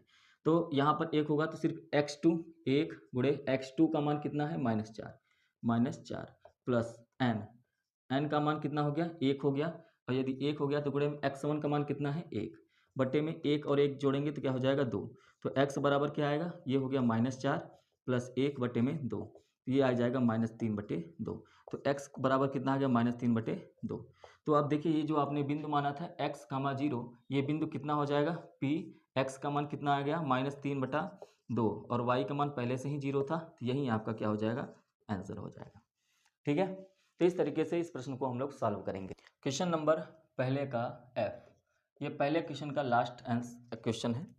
बिंदु एक निर्देशांक ज्ञात करना है जहां पर AB वृत्त का व्यास है। देखिए यहाँ पर एक वृत्त बनाया गया है और यहाँ पर ये A से लेकर B तक का, A यहाँ पर है, B यहाँ पर है। अच्छा केंद्र इसका यहाँ पर होगा, ये भी R है, त्रिज्या है, ये भी R है, त्रिज्या है, मतलब इन दोनों का अनुपात कितना है, 1 और 1 का है। ठीक है, 1 और 1 का है, इतना तो समझ में आ गया। जिसके केंद्र 2, -3 है, ये जो केंद्र है इसको मान लेते हैं ये O है और ये 2, -3 बिंदु पर है। तो यहाँ पर ठीक है, आगे कह रहा है B के निर्देशांक, B का निर्देशांक भी दिया हुआ है, 1, 4 दिया हुआ है। तो आपको बताना है कि A का निर्देशांक क्या होगा। तो चलिए इसका x, y मान लेते हैं और सबका निर्देशांक दे रखा है। तो यदि आप इसको हटा दें, इस वृत्त को हटा दें, तो आप ध्यान से देखेंगे कि यहाँ पर एक लाइन बन गया, एक रेखा आपके पास आ गई, जैसा कि सेम टू सेम डिट्टो सवाल अभी हमने आपको ई में बताया है, उसी तरीके से सॉल्व करने की कोशिश करेंगे। तो आपको ये पता है कि O का जो 2, -3 है, ये 2 बराबर हो जाएगा mx2 प्लस nx1 बटे में m प्लस n, जो कि m और n का मान 1 और 1 है ना। और ये -3 बराबर क्या है, -3 बराबर है my2 प्लस ny1 बटे में m प्लस n। तो mx2 m का मान है 1। अब हर जगह 1 है तो इसको लिखने की जरूरत नहीं है, आप यहाँ पे लेकिन शो करेंगे तो 1 गुणे x2 का मान, ये x1 है, ये y1 है, ये x2 है, ये y2 है। इस तरीके से आप प्रश्न सॉल्व करेंगे। तो x1 का मान ये x2 का मान कितना है, 1 है। x2 का मान कितना हो गया, 1 प्लस n। x1 का मान कितना है, x, जो कि हमने x माना है, बटे में m प्लस 1, 1 प्लस 1, ये -3 है। -3 बराबर क्या हो जाएगा, m का मतलब 1 गुणे y2 का मान कितना है, 4 है, और प्लस n गुणे y1 का मान कितना है, y1 का मान y है, बटे में 1 प्लस 1 मतलब 1 प्लस 1 हो जाएगा 2। तो यहाँ पर 2 बराबर 1 प्लस nx बटे में 2, यहाँ पर क्या हो जाएगा, -3 बराबर 4 प्लस ny बटे में क्या हो जाएगा, 2 हो जाएगा। ये 2 दूनी 4 हो गया, और 4 बराबर 1 प्लस nx, इधर आ जाएगा 1, तो 4 माइनस 1 बराबर nx। और अच्छा ये n का मान तो 1 है ना, तो यहाँ पर ये n का भी तो मान 1 है, तो यहाँ पर भी 1 हो जाएगा, और ये x बचेगा, ये भी x बचेगा, और ये भी x बचेगा। तो x बराबर कितना आ गया, 3। x का मान कितना आ गया, 3 आ गया। यहाँ पर भी ये 1 हो जाएगा, 1, तो यहाँ पर भी ये y हो जाएगा। ये इधर आएगा तो -6, 2 का 3 में गुणा हो जाएगा, तो 4 प्लस y हो गया, और ये 4 इधर आ जाएगा, तो -6 - 4 बराबर y। तो y बराबर क्या आ जाएगा, y बराबर 6 4 10, माइनस में 10। तो x का मान, y का मान, दोनों का मान निकल गया। तो ये जो a बिंदु है x, y, ये आपका आ गया, कितना आ गया, 3, -10। यही आपका क्या हो जाएगा, आंसर हो जाएगा। क्लियर है, ये आपका आंसर हो जाएगा। तो इस तरीके के जब भी अंतः विभाजन वाले प्रश्न आएंगे तो आपको इसी तरीके से लगाना है, ठीक है। चलिए, तो ये रहा प्रश्न नंबर 1। अब इसके बाद हम लोग प्रश्न नंबर 2 पे चलते हैं। प्रश्न नंबर 2, प्रश्न नंबर 2 में आपका पहला ABC, ये आपके सिलेबस से हटा दिया गया है NCERT के द्वारा। तो अब हम लोग सीधे प्रश्न नंबर D पे, दूसरे का D ध्यान से देखिए। कह रहा है कि cos थीटा बराबर 4/5, cos थीटा बराबर दिया है 4/5, तो आपको बताना है sine theta into cos theta और प्लस tan स्क्वायर थीटा का मान क्या होगा। तो सबसे पहले मैंने आपको बताया इस ऐसे प्रश्नों को आपको सबसे आसान तरीका होता है सॉल्व करने का। तो cos थीटा बराबर क्या होता है, तो आप कहेंगे कि cos थीटा बराबर होता है आधार बटे में कर्ण। मतलब ये 4 और 5 किसका किसका मान दिया है, आधार का 4 दिया है, कर्ण का 5। तो ऐसे बना लीजिए। तो यहाँ पे कर्ण क्या है, ये हो गया ABC, कर्ण आपका 4 दिया है और आधार आपका 5 दिया है। तो आपको बताना है कि क्या ये AB का मान क्या होगा। तो AB का मान जो भी होगा कैसे निकालेंगे, तो आपको पता है कि कर्ण स्क्वायर बराबर आधार का स्क्वायर प्लस लंब का स्क्वायर। तो AC का स्क्वायर कितना दिया है, 4 का स्क्वायर बराबर BC का स्क्वायर 5 का स्क्वायर प्लस AB का मतलब AB का स्क्वायर मतलब लंब का स्क्वायर। 4 चौक AC, ये 5 होगा, ये 5 होगा और ये 3 होगा ना। हाँ, तो ये क्या हो गया, 5 का स्क्वायर और ये हो गया 4 का स्क्वायर। तो 25 - 16 बराबर AB का स्क्वायर। ये हो गया 9 बराबर AB का स्क्वायर, और ये स्क्वायर इस तरफ आ जाएगा तो अंडर रूट में 9 बराबर AB, और AB का मान कितना आ गया, 3। तो ये आपको निकल के आ गया 3। तो कोई दिक्कत नहीं है। साइन थीटा का मान क्या होता है, साइन थीटा बराबर होता है लंब बटे में कर्ण। क्या होता है, लंब बटे कर्ण। ये बिंदु लगा हुआ है मतलब गुणा करना है। कॉस थीटा का मान क्या होता है, आधार बटे में कर्ण होता है, plus tan square theta. tan square theta मतलब tan थीटा का मान क्या होता है, लंब बटे में आधार, लंब बटे में आधार का ये होल स्क्वायर दिया। बस लंब का मान कितना है 3, कर्ण का मान कितना है 5, गुणे आधार का मान कितना है 3, हाँ ये 4 है ना, 4 दिया है 4/5, और ये हो गया आधार कितना है 4, कर्ण का मान कितना है 5, प्लस लंब कितना दिया है 3, और ये आधार कितना दिया है 4, इसका होल स्क्वायर। बस यही आपको सॉल्व कर देना है। तो ये हो जाएगा चलते 12/25 प्लस 9/16। तो आप इसको दोनों को सॉल्व करेंगे, 25 गुणे 16, और ये हो जाएगा 16 गुणे 12 प्लस 25 9 225। इसको आपको सॉल्व करना पड़ेगा। 12×72, 2 7, 12×12 7 19, 192 प्लस 225 बटे में 16×25 80, लगा 8 और 16×2 32 60 40 400। तो अब क्या होगा, 5 2 7, 9 2 11 के लगा हाथ में और 2 1 3 1 4, 417/400, बस यही आपका आंसर आ जाएगा। इसके बाद है डी के बाद ई। ई में आपको क्या दिया है, पहले देखिए प्रश्न को ध्यान से देखा करिए। इसमें आपको दिया है कि माध्य बराबर 25। तो चलिए देख लेते हैं प्राप्तांक कितने हैं। प्राप्तांक का मतलब इंटरवल यही है प्राप्तांक। तो प्राप्तांक आपका 0 से 10, 10 से 20, 20 से 30, 30 से 40, 40 से फिर 50 है और बस 40 से 50 तक है। विद्यार्थियों की संख्या मतलब बारंबारता कितना दिया हुआ है, बारंबारता दिया हुआ है 6, उसके बाद f दिया है, फिर 6 दिया है, फिर 10 दिया है और फिर 5 दिया है, 10 दिया है फिर 5 दिया है। उसके बाद अब देखिए माध्य होता है, माध्य का फार्मूला क्या होता है, माध्य बराबर होता है sigma f i into x i बटे में सिग्मा एफ आई, यही होता है माध्य, है ना। और जब ये माध्य होता है तो इसमें आपको एफ आई चाहिए, एक्स आई चाहिए। तो एक्स आई कैसे निकालेंगे भाई, एक्स आई निकालने का सबसे आसान तरीका होता है कि 10 में 0 जोड़कर 2 से भाग दीजिए। 10 तो ये कितना हो जाएगा 5, 20 10 30, 20 में आपने 10 जोड़ा, उसके बाद 2 से भाग दिया तो वो हो गया आपका 15, ठीक है। और उसके बाद 30 20 50, 50 में 2 का भाग देंगे तो 25। देखिए गैप कितने का बन रहा है, जितने का डिफरेंस होगा। 5 के बाद 15, 10 हुआ, 10 का डिफरेंस, 15 के बाद 25, 25 के बाद 35, 35 के बाद सीधे आपका 45 आएगा।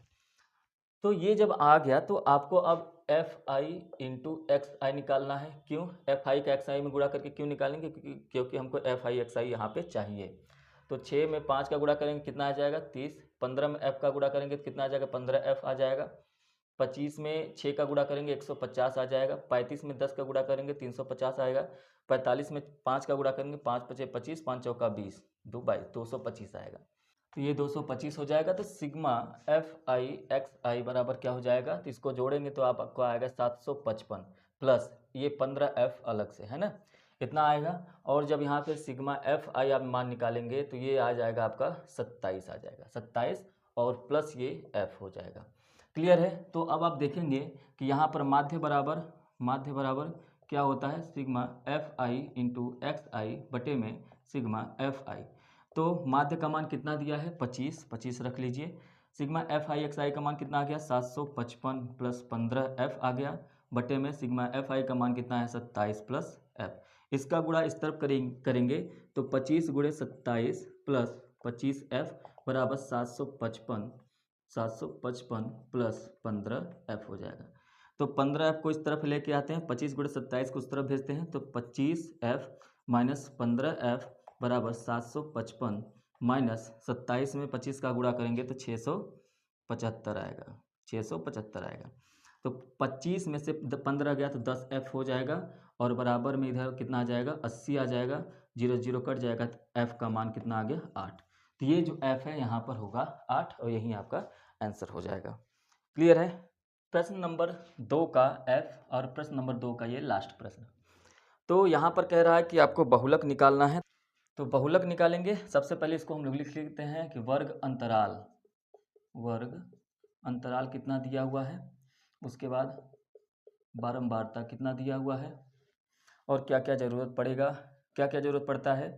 तो बहुलक बराबर क्या होता है, तो बहुलक बराबर होता है L प्लस ब्रैकेट में F1 माइनस F0 बटे में 2F1 minus F0 minus F2 और ब्रैकेट बंद करने के बाद इंटू H। तो ये बहुलक का फार्मूला होता है। वर्ग अंतराल में क्या दिया हुआ है, 0 से फिर 20 दिया हुआ है, 20 से 40 है, 40 से 60 है, 60 से 80 हो जाएगा, 80 से 100 हो जाएगा और 100 से 120 हो जाएगा, 100 से 120, 120 से 140।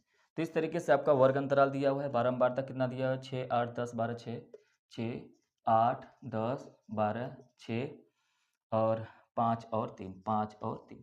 तो ये आपको यहाँ पर ये समझ में आया होगा। अच्छा यहाँ पर ये F1 F0 क्या है, तो बारंबारता में जो सबसे बड़ी संख्या है वही आपका क्या हो जाएगा F1 हो जाएगा। सबसे बड़ी संख्या इसमें है 12, तो 12 क्या हो गया F1। इसके जस्ट जो पहले नंबर है वो हो जाएगा F0 और इसकी जस्ट जो बाद नंबर है वो क्या हो जाएगा F2। तो इस तरीके से आपको F1 और F0 और F2 मिल गया। ये L कहाँ से मिलेगा, ये जो आपका F1 है इसी में का क्या हो जाएगा, ये निम्न सीमा जो होगा L हो जाएगा। H आपको पता ही है, सबका डिफरेंस किसी का भी निकाल लीजिए। तो 80 में से यदि 60 घटाएंगे, 80 में से 60 घटाएंगे तो कितना आ जाएगा, H बराबर आ जाएगा 20। सबका चेक कर लीजिए, किसी में घटाएंगे सबका 20 ही आएगा। बस यहाँ पे रख दीजिए। L का मान कितना है, 60 है। L का मान 60 प्लस F1 कितना है 12 माइनस F0 कितना है 10 बटे में 2 गुणे F1 कितना है 12 माइनस F0 कितना है 10 माइनस F2 का मान कितना है 6 और उसके बाद इंटू H करना है, मतलब 20 करना है। अब इसके बाद इधर सॉल्व कर लेते हैं। उसके बाद क्या होगा कि 60 प्लस ब्रैकेट में 12 में से 10 घटाएंगे तो 2 हो जाएगा और बटे में 12 दूनी 24 माइनस 10 14 और 14 में 6 घटाएंगे तो 8 हो जाएगा इंटू 20। इससे काट देंगे 4 हो जाएगा, मतलब ये हो गया 60 प्लस 1/4 इंटू 20। इससे काटेंगे 5 हो जाएगा। तो बहुलक बराबर क्या आ जाएगा, इसका जो बहुलक आएगा वो हो जाएगा 60 5 65। तो ये आपका क्या हो जाएगा, आंसर हो जाएगा। कह रहा है कि एक भिन्न 1/3 हो जाती है। मान लीजिए पहले वो भिन्न कौन है ना, माना जो भिन्न है वो x/y है। तो कह रहा है कि यदि कोई भिन्न 1/3 हो जाती है तो उसके अंश में 1 जोड़ दिया जाता है तो वो कितना हो जाती है, 1/3। और फिर कहता है कि यदि वो 1/4 हो जाती है तो उसके हर में क्या किया जाता है, हर में 1 घटाया जाता है। देखिए जब वो कहा कि अंश में 1 जोड़ दिया जाता है तो y में तो कुछ किया नहीं गया, इसलिए y का मान वही रह गया, हर में कुछ नहीं किया गया। इसमें कहा गया कि हर में 1 घटा दिया जाए, लेकिन अंश में कुछ नहीं किया गया, तो अंश आपका x पहले भी था, x अभी भी है। तो ये दोनों देखिए तिर्यक गुणा कर लीजिए, 3x + 3 बराबर y, और यहाँ से इक्वेशन निकालेंगे 3x - y बराबर -3। Equation number first. यहाँ पर भी आप तिर्यक गुणा कर लीजिए, 4x बराबर y - 1, तो 4x - y बराबर -1। ये आपका equation number second. Equation number first और सेकेंड को सॉल्व करने पर, इक्वेशन नंबर फर्स्ट और सेकेंड, समीकरण 1 और 2 से। समीकरण 1 में क्या है, 3x - y बराबर -3, और समीकरण 2 में क्या है, 4x - y बराबर -1। तो ठीक है, घटाने पर यदि आप घटा रहे हैं तो ये माइनस हो जाएगा, जो माइनस है वो क्या हो जाएगा, प्लस हो जाएगा। तो ये माइनस प्लस कट गया, तो 3x में से 4x घटाएंगे तो -x बचेगा, और -3 में से 1 जोड़ेंगे तो वो आपका -2 बचेगा, है ना। ठीक, देखिए इसको आपको ऐसे समझना है कि -3 + 1 लिखा हुआ है तो प्लस माइनस माइनस होता है, तो 3 में से 1 घटा देंगे तो 2 आ जाएगा, और बड़ा चिन्ह किसका है, 0 का है, इसलिए आप माइनस लगाएंगे। तो माइनस से माइनस कट गया, x का मान कितना आ गया, 2 आ गया। अब यही x का मान कहाँ पर रखने पर, x का मान समीकरण 1 में रखने पर, समीकरण 1 में रखने पर जब आप इसे समीकरण 1 में रखेंगे तो क्या हो जाएगा, 3 × 2 - y बराबर -3। तो 3 दूना 6 होगा, -y बराबर -3। तो इसके आगे सॉल्व करेंगे तो 6 इस तरफ चला आएगा, तो -y बराबर -3 - 6, 6 3 9 हो जाएगा, तो y बराबर हो जाएगा -9। माइनस से माइनस कट जाएगा तो y का मान 9। तो x का मान कितना आ गया, x का मान आ गया आपका 2, और y का मान कितना आ गया, 9। तो x/y है, तो ये 2/9 आपका आंसर हो जाएगा। यही आपको निकालना था। ठीक है, चलिए प्रश्न नंबर 4 पे चलते हैं। प्रश्न नंबर 4 यहीं पर देख लेते हैं। प्रश्न नंबर 4 जो कह रहा है, प्रश्न नंबर 4, प्रश्न 4 का पहला देखिए क्या कह रहा है कि एक मंदिर की ऊंचाई 15 मीटर है। एक मंदिर है जिसकी ऊंचाई कितनी है, 15 मीटर है। तो हम मान लेते हैं ये मंदिर है, और इसकी जो यहाँ से यहाँ तक की ऊंचाई है वो 15 मीटर दे रखी है। फिर कह रहा है कि मंदिर के शीर्ष से सड़क की दूसरी ओर, मंदिर के शीर्ष से सड़क की दूसरी ओर क्या बना है, एक भवन के शीर्ष का उन्नयन कोण 30 अंश है। तो मंदिर से भवन ऊंचा है कि नहीं है, इससे आप पता कर सकते हैं कि भवन की ऊंचाई 5 3 5 या 15 से ज़्यादा दिया हुआ है, मतलब ये भवन क्या है, ऊंचा है। तो यहाँ पे ऊंचा है, तो कह रहा है कि मंदिर के शीर्ष से भवन के शीर्ष का जो उन्नयन कोण है वो कितना है, वो आपका 30 अंश है। मतलब ये उन्नयन कोण, मतलब यहाँ पर आपका 30 अंश का कोण बनाया जा रहा है। ठीक है, और उसके बाद कह रहा है कि आपको ये बताना है कि भवन के शीर्ष का कोण उन्नयन कोण है, भवन के पाद का अवनमन कोण 45 अंश है। यहीं से आपको यहाँ पर यदि आपको मिलाया जाए तो ये कितना है, ये नहीं दिया है अवनमन कोण, मतलब ये दृष्टि रेखा हो गई, और यहाँ से ये जो कोण दिया है ये 45 है। और आपको अच्छे तरीके से पता है कि यदि दो रेखाएं समांतर रेखाएं हों, यदि उनको इस तरीके से कोई रेखा काटता है तो ये कोण और ये कोण एकांतर कोण कहलाते हैं और ये बराबर होते हैं। इसलिए यहाँ पर यदि 45 अंश है तो यहाँ पर भी क्या हो जाएगा, 45 अंश हो जाएगा। ठीक है, तो कह रहा है कि ये जो भवन की ऊंचाई है ये बताइए। मतलब आपसे ये नहीं कहा कि भवन की ऊंचाई बताइए, आपसे ये कहा है कि भवन की ऊंचाई आपको प्रूव करके बताना है कि h बराबर 5 3 प्लस √3 यही आना चाहिए, ये प्रूव करके बताना है। तो ठीक है, इसका नामकरण कर लेते हैं। ये A हो गया, ये B हो गया, ये C हो गया, ये D हो गया और ये E हो गया, ये वाला बिंदु। तो ठीक है, तो सबसे पहले हम लोग इसमें देख लेते हैं। तो ये AB की दूरी हम लोग मान लेते हैं यहाँ से यहाँ तक D है। ठीक है, तो यहाँ पर इस त्रिभुज ऐसे बना लेते हैं ADB में। यदि आप ADB में देखेंगे तो tan थीटा बराबर क्या होता है, tan थीटा बराबर लंब बटा आधार होता है, लंब बटा आधार। tan थीटा का मान कितना है, 45 डिग्री। यदि 45 डिग्री है तो लंब कितना दिया है, 15, और आधार कितना है, D। तो 45 अंश का मान 1 होता है, तो 15/D हो जाएगा। और यहाँ से यदि D इस तरफ गुणा कर देंगे तो D बराबर आ जाएगा आपका 15। D बराबर क्या आ जाएगा, 15। ठीक है, अब यही चीज़ त्रिभुज यदि आप इसमें ले लें, इस वाले त्रिभुज में, तो आप देखेंगे कि ये जो हमने h माना है तो यहाँ से यहाँ तक की जो ऊंचाई होगी वो 15 मीटर है। लेकिन यहाँ से यहाँ तक की ऊंचाई हम लोग मान लेते हैं कि ये कितना है, x है। ये 15 क्यों है, क्योंकि यहाँ से यहाँ तक की ऊंचाई भी तो 15 है, तो इसके बराबर ही है, तो यहाँ से यहाँ तक की ऊंचाई भी 15 होगी। तो यदि हम लोग त्रिभुज अब इसमें देख लें, यहाँ से CDE में, त्रिभुज CDE में यदि आप देखें तो यहाँ से यहाँ तक का मान क्या है, x। तो यहाँ पर भी tan 30 अंश का मान हो जाएगा, tan 30 अंश बराबर लंब मतलब x बटे में आधार, आधार क्या है, DE मतलब D का मतलब यही D होगा, और इस D का मान 15 आया है, D। तो tan 30 अंश का मान कितना होता है, 1/√3 होता है, बराबर ये x बटे में D का मान 15 हो गया। तो अब ये 15 यहाँ पे चला जाएगा, 15/√3 बराबर हो जाएगा x। तो ये x का मान आ गया। तो x का मान कितना है भाई, तो ये 15 है, तो ये 15 है, तो इसको आप 5 गुणे √3 का ऊपर से गुणा और √3 का नीचे से गुणा कर देंगे। ये 15 है, तो यहाँ पे देखिए √3 का गुणा √3 में करेंगे तो कितना आ जाएगा, 3 हो जाएगा, और इससे एक कट के कितनी बार चला जाएगा, 5 बराबर x। तो x का मान कितना आ गया, 5√3। ये हो गया आपके x का मान।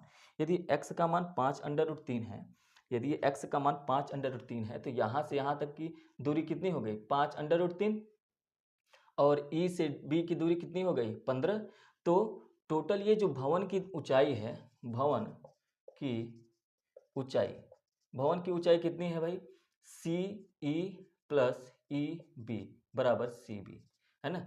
C से लेके E तक की दूरी और E से लेके B तक की दूरी, और यही दोनों दूरी आप जोड़ देंगे तो ये किसके बराबर हो जाएगा, C से B तक की दूरी, और यही तो भवन की ऊंचाई है।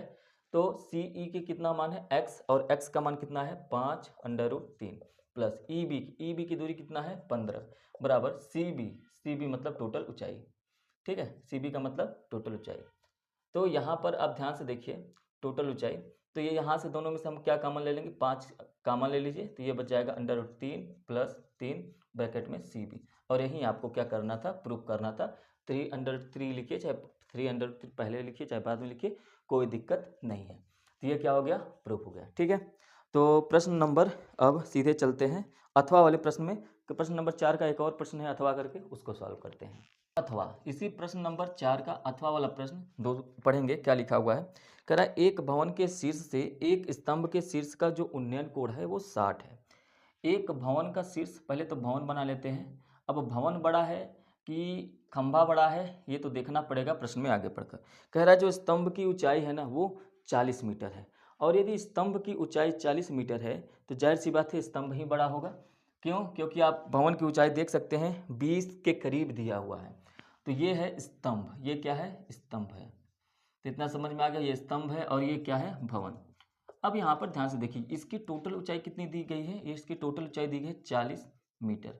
और ये भी कह रहा है कि लाइन में कह रहा है कि भवन के शीर्ष से स्तंभ के शीर्ष का जो उन्नयन कोण है, ये जो कोण है यहाँ से ये कोण कितना है, 60 अंश है। अच्छी बात है, आगे पढ़ते हैं। कह रहा है कि भवन के शीर्ष से पाद का जो अवनमन कोण है, भवन के शीर्ष से ये जो पाद का जो अवनमन कोण है, मतलब ये दृष्टि रेखा हो गई इधर, ये जो अवनमन कोण है ये 45 डिग्री है। अब यदि ये 45 डिग्री है तो जाहिर सी बात है ये भी कितना हो जाएगा, 45 डिग्री। क्यों हो जाएगा? क्योंकि दो पैरेलल लाइन पे यदि कोई तिर्यक रेखा काटते हैं तो ये कोण और ये कोण एकांतर कोण कहलाते हैं और ये दोनों बराबर होते हैं। अब ठीक है, ये आपका 90 डिग्री बनेगा। अब यहाँ पर क्या है कि कह रहा कि आप ये हमको प्रूव करके बता दो कि ये जो भवन की ऊंचाई है, ये जो भवन की ऊंचाई है h, ये कितना होगा। ये आपको प्रूव करना है कि ये h बराबर 20 √3 - 1, ये आपको प्रूव करना है। क्या करना है? प्रूव दैट, ये आपको प्रूव करना है। तो चलिए इसको प्रूव करने की कोशिश करते हैं। पहले इसका नामकरण कर लेते हैं। ये है a, ये है b, ये है c, ये d हो गया और ये e हो गया। तो सबसे पहले त्रिभुज, एक काम करते हैं, ए डी बी में, त्रिभुज ए डी बी में। क्यों? क्योंकि आपको पता है tan 45 अंश का मान 1 होता है। यहाँ से यहाँ तक की दूरी को हम लोग मान लेते हैं d। तो tan 45 अंश का जो मान होगा लंब बटा आधार, लंब कितना है? h है, आधार कितना है? d है। तो यहाँ से 45 अंश का मान 1 हो जाएगा और ये h/d हो जाएगा। d का यहाँ गुणा कर देंगे तो d बराबर क्या आ जाएगा? h। तो d का मान h का मान के बिल्कुल बराबर है। अब इसके बाद त्रिभुज, दूसरे वाले त्रिभुज में, अब यहाँ पे देखिए स्तंभ की यहाँ से यहाँ तक की जितनी ऊंचाई होगी, यहाँ से यहाँ तक ऊंचाई कितनी होगी? h ही होगी। यहाँ से यहाँ तक की ऊंचाई h होगी। अगर ये इतना h है तो यहाँ से यहाँ तक की ऊंचाई कितनी हो जाएगी? तो यहाँ से यहाँ तक ऊंचाई हो जाएगी 40 में से आप h को घटा दीजिए, यहीं पर इसका ये मान हो जाएगा। ठीक, ये आपका मान हो जाएगा ये। तो आपको ये पता हो गया। अब आगे त्रिभुज, एक काम करते हैं, इस वाले त्रिभुज में ले लेते हैं, यहाँ पर CE और DEC में। तो आप काम करते हैं, ADB में हो गया है तो EC और D में लिखते हैं। तो यहाँ पर हो जाएगा tan थीटा 60, tan 60 अंश के बराबर हो जाएगा। लंब कितना है? CE, लंब मतलब 40 माइनस h हो जाएगा बटे में।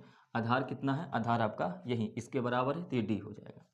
d हो गया तो tan 60 अंश का मान कितना होता है? √3 बराबर 40 माइनस h। और ये जो d है ना, ये h के बराबर है, इसलिए आप इस d के मान पर क्या रख सकते हैं? h। ये कहाँ से आया? d बराबर h, है ना। तो h के इसमें गुणा कर देंगे तो √3 h हो जाएगा, h √3, उसके बाद बराबर 40 माइनस h। ये माइनस h इस तरफ आ जाएगा तो h √3 प्लस h बराबर 40 आ जाएगा। इन दोनों में यदि आप h का मान कॉमन ले लें तो √3 + 1 बराबर 40 और h बराबर क्या हो जाएगा? 40 बटे में √3 + 1। तो h का मान इतना आ गया। ठीक है, यहाँ पर सॉल्व करते हैं। h बराबर आ गया है 40 बटे √3 + 1। परमेयीकरण करते हैं, -3 √3 - 1 से। तो h बराबर क्या हो जाएगा? 40 ब्रैकेट में √3 - 1 और ब्रैकेट में a + b, a - b, मतलब √3 का स्क्वायर मतलब 3, 1 का स्क्वायर -1। तो h बराबर क्या हो जाएगा? 40 √3 - 1 ब्रैकेट में बटे में 2। ये 2 है तो 2 से इसे काट देंगे तो ये 20 हो जाएगा। तो h बराबर क्या आ गया? 20 √3 - 1। और यही आपको प्रूव करना था, प्रूव्ड। ठीक है, यही आपको शुरू में प्रूव करना था। ठीक है, तो ये आपका हो गया प्रश्न नंबर 4 कंप्लीट हो गया। प्रश्न नंबर 5 में आपको एक ही प्रश्न करना है, दूसरा वाला जो अथवा करके दिया है वो आपके सिलेबस से कट गया है।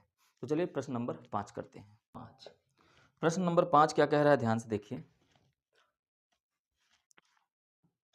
कह रहा है कि एक ठोस शंकु के आकार का है। एक ठोस है, प्रश्न नंबर 5 में कह रहा है कि एक ठोस है वो जो शंकु के आकार का है।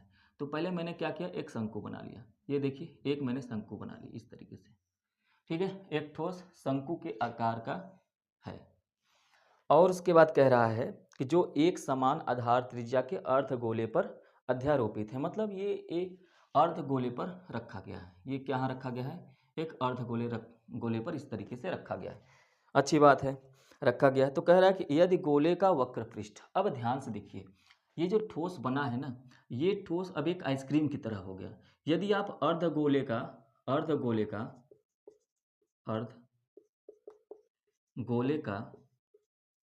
वक्र पृष्ठ, अर्धगोले का यदि आप वक्र पृष्ठ जानते हैं तो क्या होता है? अर्धगोले का वक्र पृष्ठ हो जाता है 3πr²।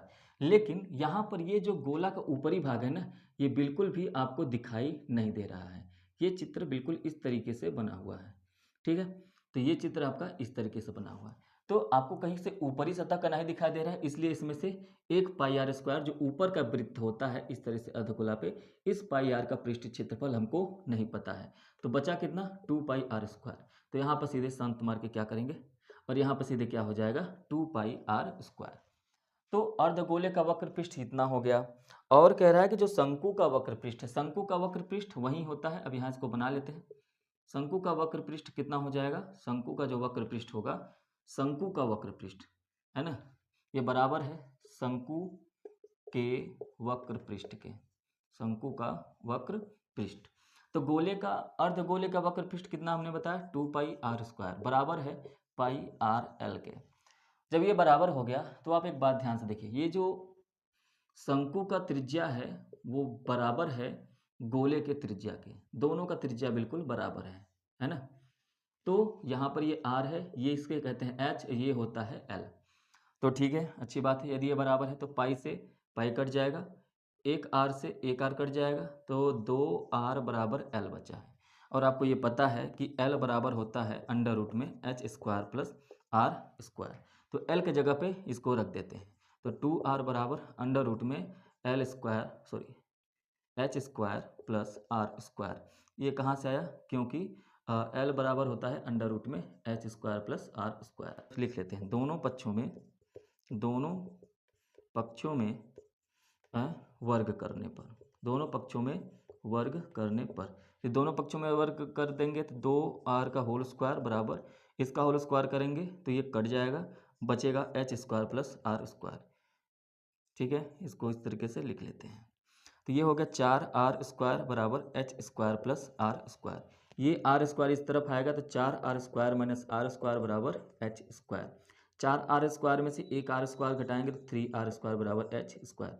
अब आपसे पूछा ये है कि यहाँ पर आपको शंकु के त्रिज्या और ऊंचाई का अनुपात, तो त्रिज्या r होती है, तो त्रिज्या मतलब r स्क्वायर और ऊंचाई मतलब h स्क्वायर बराबर, तो r स्क्वायर यहीं रहने दीजिए, h स्क्वायर को यहाँ नीचे लेके आएंगे क्योंकि यहाँ पे गुणे में है, तो 3 उस तरफ जाएगा तो 1/3 हो जाएगा।